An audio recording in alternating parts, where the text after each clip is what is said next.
Agent mode sounds epic, but is it actually ready for everyday people? Let's find out.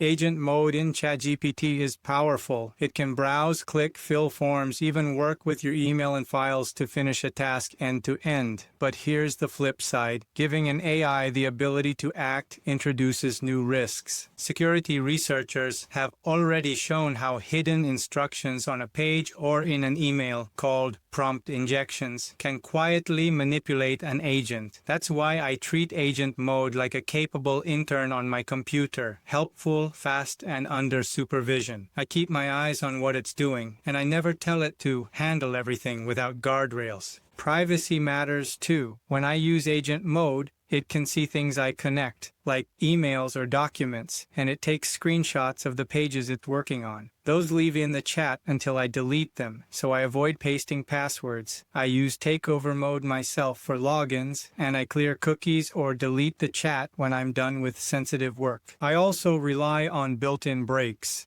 For high-impact stuff, like sending emails or making purchases, agent mode asks for confirmation or requires me to watch along. If anything looks off, I stop the task and take over. Finally, I mind the housekeeping. I enable only the connectors I actually need and log out when I'm finished. Agent mode connectors, they're basically the data hookups your agent can read from. ChatGPT Agent Mode, a connector, is a secure link to another app like Gmail, Google Drive, OneDrive, Slack, SharePoint, GitHub, Calendars, etc. So the agent can see your stuff there and use it in its reasoning. Connectors let the agent look at your own stuff, so it can give answers based on your real emails or docs, not just what ChatGPT knows by default. Key points. Read only. In agent mode, it can pull info, emails, docs, messages, but to actually do something, like send mail or change a doc, it still uses the browser takeover flow. Respects your permissions. It only sees what your account can see in that app.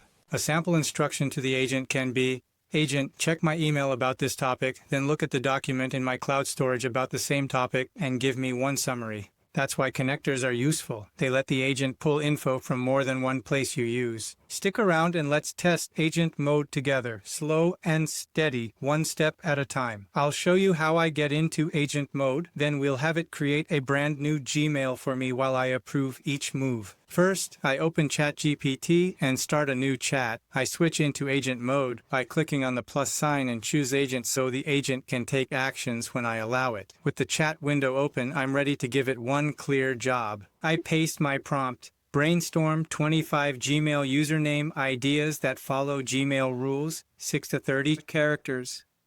Letters, numbers, and periods only. No underscores or dashes. Prioritize short, memorable, brand-aligned options. Group them into professional, friendly, and SEO helpful. Create the email that I choose. The agent generates 25 username ideas, neatly grouped into professional, friendly, and SEO helpful. It tells me to pick one. I look through the list and choose, "Hey, it's Rudy." I type, "Hey, it's Rudy" into the chat and submit. The agent takes it from there. It opens a virtual screen, navigates to the official Gmail sign-up page, and starts the account creation flow on its own. It fills out my first name for me. Next up is birthday and gender, which is sensitive information.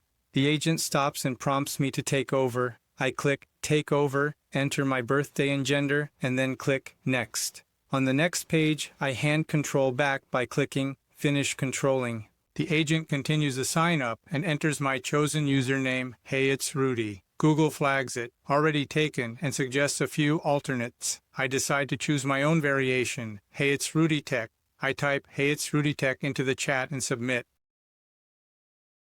The agent tries it, and this time it's accepted. Before we dive on, help me reach more learners. I'm a new creator, so I'd be super grateful if you could subscribe, tap like, and hit the notification bell.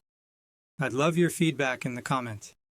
It costs nothing, and it truly helps this reach more people. You'll find subscribe, like, the notification bell, and the comment section right below this video. Now it's time to create a password. For security, the agent asks me to take over again. I enter a strong password, then click Finish controlling so the agent can keep going. Almost immediately, I'm prompted to verify who I am. Since I didn't complete that step yet, the agent lets me know that Google is asking for a device verification and gives me the instructions. I click Take over, complete the device verification, add a recovery email and phone number, review my account details, and when everything looks good, I click Finish controlling. When I hand control back, the agent notices I still need to accept Google's privacy and terms. It asks if I want it to click Agree for me. I decide to handle that personally, so I click Take over, read the terms, agree to them, and then click Finished controlling. And we're done. My new Gmail account,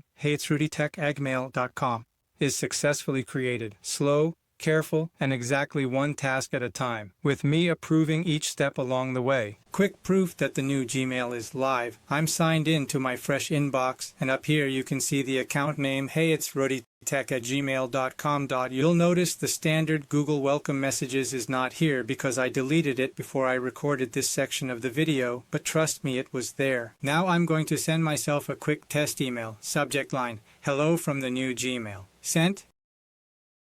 And there it is, delivered back to this inbox. Compose works, send works, receive works. I'll click the profile circle so you can see the address again. Same account, heyitsrudytech@gmail.com. Everything looks clean and ready to use. That's the new Gmail setup and confirmed. Next up, I'm having Agent Mode set up some simple organization in Gmail, 2 folders so I can keep things tidy. Quick note, in Gmail they're called labels, but it works just like folders. I'm asking the agent to create 2, receipts and subscription. I'll approve each step as it goes. I'll give the agent a prompt. Make 2 folders and label them Receipts and Subscriptions, where I can move emails that I like to have records of. You'll see the agent open its own browser window, add the Receipts label, add the Subscription label.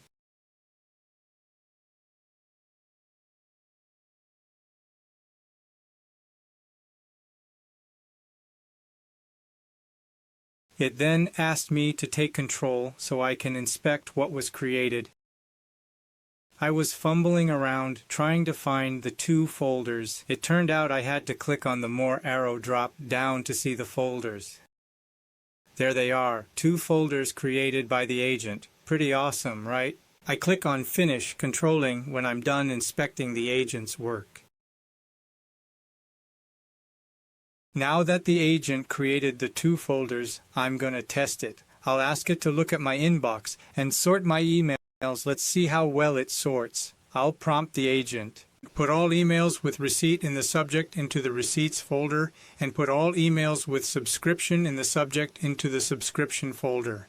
The agent opens its own browser window and gets to work. You'll see a little dialogue showing its steps and reasoning so we can follow the progress. I don't usually need to see all that, but for this demo, it's fine. I sped up the video because it takes the agent some time to sort the emails. I just made it faster so you can see the whole process.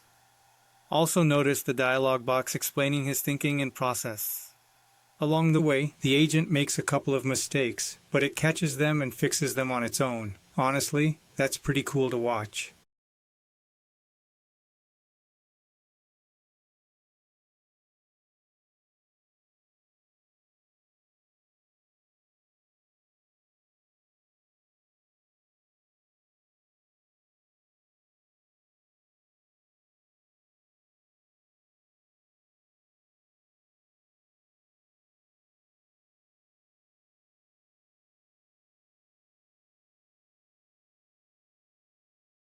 The agent just finished setting up the filters for me and gives the message, All set.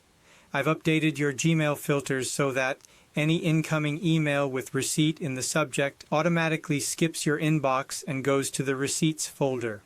Any incoming email with subscriptions in the subject automatically skips your inbox and goes to the Subscriptions folder. I also moved the existing emails into their respective folders. The test receipt email is now in Receipts folder, and test subscription email is in the Subscriptions folder. That keeps my inbox clean on my new heyitsrudytech@gmail.com account, and I don't have to drag them manually anymore. What do I think about Agent Mode? Agent mode is almost there for everyday people, but not quite 100%. What I do like is it pauses when it hits anything sensitive and asks me to take over. I also like that it shows its reasoning in that dialog box so I can actually see what it's trying to do. And there's a clear way to stop it if things start looking weird. For me, I'd like to see the safety team give it a stronger green light before I really trust it for everything. But right now, it's perfect to experiment with and learn. I'm excited to see what this looks like in a few months. If you found this video helpful, please consider liking and subscribing so it can reach more people.